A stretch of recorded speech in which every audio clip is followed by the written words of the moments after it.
بسم اللہ الرحمن الرحیم.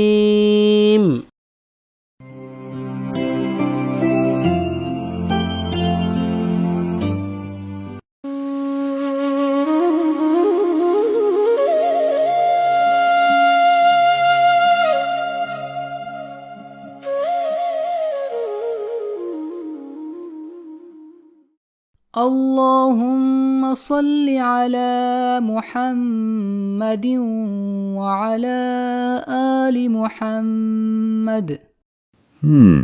انسان کی ایک بڑی عجیب فطرت ہے. مطلب ہم نا ہر چیز کو اپنی ظاہری آنکھ سے دیکھ کر یا ہاتھ سے چھو کر پرکھنا چاہتے ہیں. ہاں بالکل، یہ ایک بہت ہی بنیادی انسانی رویہ ہے. بالکل. اور ہم ایک ایسی مادی دنیا کے عادی ہو چکے ہیں جہاں ہر مسئلے کی کیا کہتے ہیں اسے تشخیص کے لیے نا کوئی ٹھوس پیمانہ موجود ہوتا ہے. مطلب مثال کے طور پر اگر جسم کے کسی حصے میں درد ہو رہا ہے تو ہم ڈاکٹر کے پاس جاتے ہیں، وہ فوراً ایک ایکس رے تجویز کر دیتا ہے. صحیح. اور پھر وہ ایک سیاہ اور سفید سی فلم سامنے آتی ہے، ہڈی پر موجود ایک باریک سی لکیر نظر آ جاتی ہے اور بس تشخیص مکمل، پتہ چل گیا کہ مسئلہ کہاں ہے. مطلب یہ ایک بڑی صاف سیدھی اور دو ٹوک صورتحال ہوتی ہے جس میں ہمارا ذہن الجھتا نہیں ہے. دیکھیں، اصل میں اس ظاہری اور ٹھوس پن میں نا انسانی ذہن کے لیے ایک زبردست ایک نفسیاتی اطمینان چھپا ہوتا ہے. ہم چیزوں کو خانوں میں بانٹ کر ان پر ایک لیبل لگا کر سمجھنے کے عادی ہیں. بالکل. تو جب کوئی بھی چیز ہمارے حواس خمسہ کی گرفت میں آ جاتی ہے تو ہمارا دماغ اسے ایک محفوظ اور سمجھی ہوئی معلومات کے طور پر سٹور کر لیتا ہے. صحیح بات ہے. مگر سوچنے کی بات یہ ہے کہ جب ہم روحانیت کی بات کرتے ہیں یا مابعد الطبیعات اور باطنی فلسفے کی دنیا میں قدم رکھتے ہیں تو اچانک وہ تمام ایکس رے مشینیں اور ظاہری پیمانے کام کرنا چھوڑ دیتے ہیں. ہاں، وہاں یہ مادی چیزیں کام نہیں آتی. بالکل. وہاں ہڈی کی ٹوٹ پھوٹ کا مسئلہ نہیں ہوتا بلکہ روح کی تشنیگی اور کائنات کے پوشیدہ رازوں کا معاملہ ہوتا ہے. تو آج کے اس گہرے فکری مطالعے میں نا ہم ایک ایسے ہی گہرے اور پیچیدہ منظرنامے کا جائزہ لیں گے.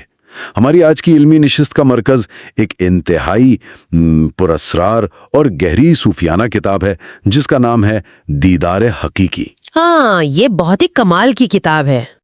بے شک یہ علامہ نصیر الدین نصیر ہنزائی کی تصنیف ہے اور ہمارے سامنے اس وقت اس کا وہ نسخہ موجود ہے جس کا فارسی میں ترجمہ مصطفیٰ احمدی نے حال ہی میں یعنی 2025 میں کیا ہے.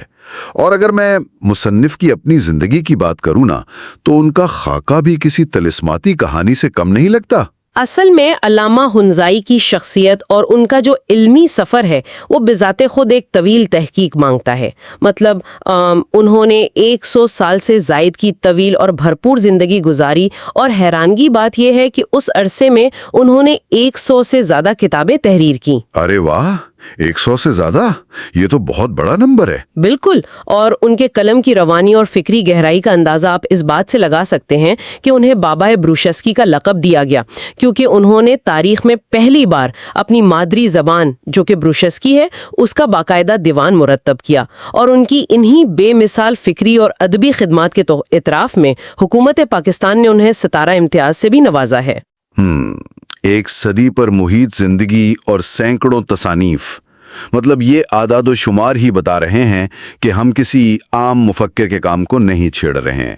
لیکن اس سے پہلے کہ ہم اس کتاب کے اوراق میں چھپے تصورات کی گہرائی میں اتریں، ایک نقطہ واضح کرنا ہماری اس علمی گفتگو کے لیے بہت اہم ہے. جی، وہ کیا؟ وہ یہ کہ آج کی اس نشست میں ہم جن عقائد و نظریات پر بات کر رہے ہیں نا وہ خالصتاً مصنف کے پیش کردہ اسماعیلی اور صوفیانہ مکتبہ فکر سے تعلق رکھتے ہیں. اس گفتگو کا مقصد ہرگز کسی خاص عقیدے کی تبلیغ یا ہماری کوئی ذاتی تائید نہیں ہے. ہمارا آج کا واحد مشن اس مخصوص کائناتی اور روحانی خاکے کا ایک دیانتدارانہ، غیر جانبدارانہ اور خالص علمی جائزہ لینا ہے. بالکل. اور میں سمجھتی ہوں کہ کسی بھی فلسفے کو اس کے اپنے ہی فریم ورک کے اندر رکھ کر سمجھنا ہی اصل علمی دیانتداری ہوتی ہے. صحیح.